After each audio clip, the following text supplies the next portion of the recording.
Good morning, how nice day, happy Sunday. আমি হলাম পালক। তোমরা সবাইকে ওয়েলকাম করছি। গোবিন্দকে বলো যে আমার দিদুন যেন সুস্থ হয়ে যায়, আর দিদুনকে যেন আর কোনো শরীর খারাপ না হয়, তাহলে তোমাদের আর কিছু করতে হবে না।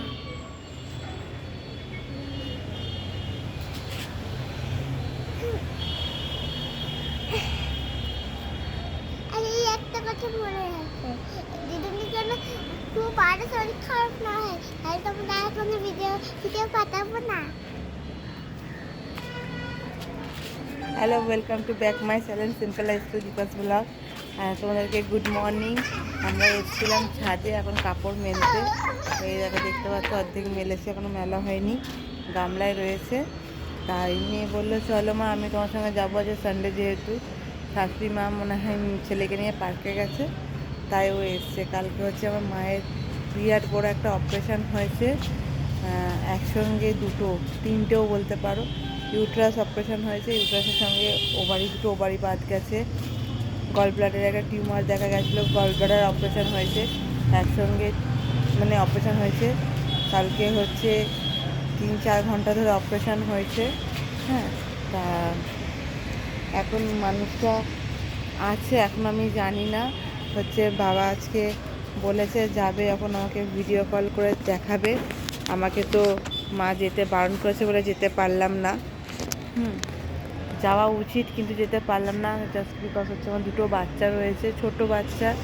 তার বিহাপে বিশ্বজিৎ গেছিলো, সারাদিন ছিল কালকে ছেলেটা। বাবা, ভাই ছিল, ভাইয়ের এক বান্ধবী ছিল। হ্যাঁ, কিন্তু হচ্ছে আমার এতটাই ভালো কপাল, ওই জন্য যেতে পারিনি। আর মাও যেতে বারণ করেছে বিশেষ কিছু কারণে।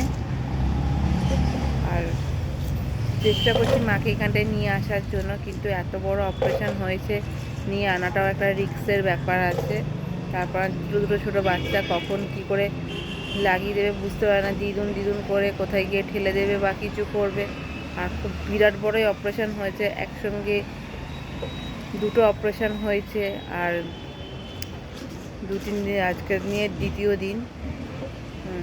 এখনও 24 ঘন্টা হয়নি অপারেশানটা হয়েছে। অপারেশানটা স্টার্টিং হয়েছিল তোমার 11:30টায় স্টার্টিং করেছিল, আর শেষ হয়েছে 2:40-এ।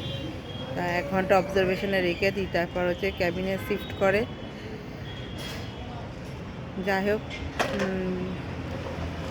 ভালো মন্দ সব কিছু মিলেই হয়। যখন ভালো সময় আসে সেরকম খারাপ সময়ও আসবে।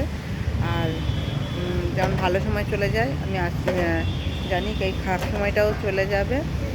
আর আমি জানি আমার মা কারোর ক্ষতি করেনি, কারোর ক্ষতি চায়নি, ওই জন্য আমার মায়েরও কখনো ক্ষতি হবে না। রাধা গোবিন্দ পাশে আছে। আর যারা যারা ভিডিওটা দেখবে তারা প্লিজ প্রে করো। তারা আমার বড়রা দেখলে আমার মাকে আশীর্বাদ জানিও। আর সমবয়সী বা হচ্ছে ছোটো ভাই বোনেরা বা যেই দেখো, প্রার্থনা করো অত বড় অপারেশন হয়েছে যাতে যেন সে সুস্থ স্বাভাবিক হয়ে ফিরতে পারে। কারণ হচ্ছে ওনার কাজ করে ওনাকে খেতে হবে। আমার সেই এখন পায়ে জোর নেই বা কোমরে বল নেই, মাকে বলবো মা তুমি বসো, আমি তোমাকে দিই। মায়েরও খুব পোড়া কপাল। মাও বলছিল যে কেউ বলতে পারে না যে তুই বস, বিশ্রাম নে, আমি আছি। সত্যি সে মায়ের পোড়া কপাল। আর আমার হাত পা বাঁধা, আমিও কিছু করি না যে মাকে বলবো না মা তুমি কিছু করো না। এত বড় মুখ করে বলার আমার সাহস নেই, কারণ আমি নিজেই অলরেডি একজনের উপর ডিপেন্ডেড হয়ে রয়েছি। তাই জন্য আশা করি মানুষটা তাড়াতাড়ি রিকভার হোক। এই রিকভার হতে অনেকটা টাইম লাগবে, তাও মাইক্রো সার্জারি হয়েছে। এইটা বলার জন্যই ভিডিওটা অন করেছিলাম।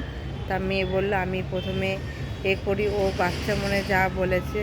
ওরা হাসি টাসি দেখে আবার কেউ উল্টোপাল্টা কমেন্ট করো না, করো না। তোমাদেরকে এইটুখানি জন্যই ভিডিওটা করলাম। তোমরা প্রে করো আমার মা যেন সুস্থ হয়ে ফিরে আসে। মা মা মা মা বলে ওরা যেন মাথাটা খেতে পারি, মা ডাকতে পারি যেন। আজকে বায়োপসি রিপোর্ট করতে, বায়োপসি রিপোর্টে যেন নর্মাল আছে, সুস্থ তাতে যেন সুস্থ স্বাভাবিক জীবনে উনি ফিরতে পারে, আবার ওরকম লিড করতে পারে। আর কোনো বড় অসুখে যেন উনি না পড়ে। অলরেডি অনেকগুলো অপারেশান হয়ে গেছে, একটা অ্যাপেন্ডিক্সের অপারেশান, তারপর হচ্ছে একটা বুকে একটা টিউমার হয়েছিল, ডান দিকে তার একটা অপারেশান, আবার এইগুলো দুটো অপারেশান। তারপর হচ্ছে বেবি বেবি হলে মানে আমি আমার ভাই তখনও হলে একটা অপারেশান থাকে, তারপর একটা লাইকেশান, মানে অনেকগুলো। একটা মানুষের শরীরে এত কাটা ছেঁড়া থাকে, সেই মানুষের শরীরে কী থাকে। আর আমার মা আমাদের মতো মানে মানে ভারী চেহারার মানুষও না, রোগা, ভীষণ রোগা। তারপরে ব্লাড কম, ব্লাডের জন্য ভর্তিও হতে হয়েছিল। ওই জন্য তোমরা প্লিজ প্রে করো যেন মানুষটা ঠিকঠাক থাকে, সেইটুখানি বলার জন্যই করেছিলাম। তো চলো টাটা।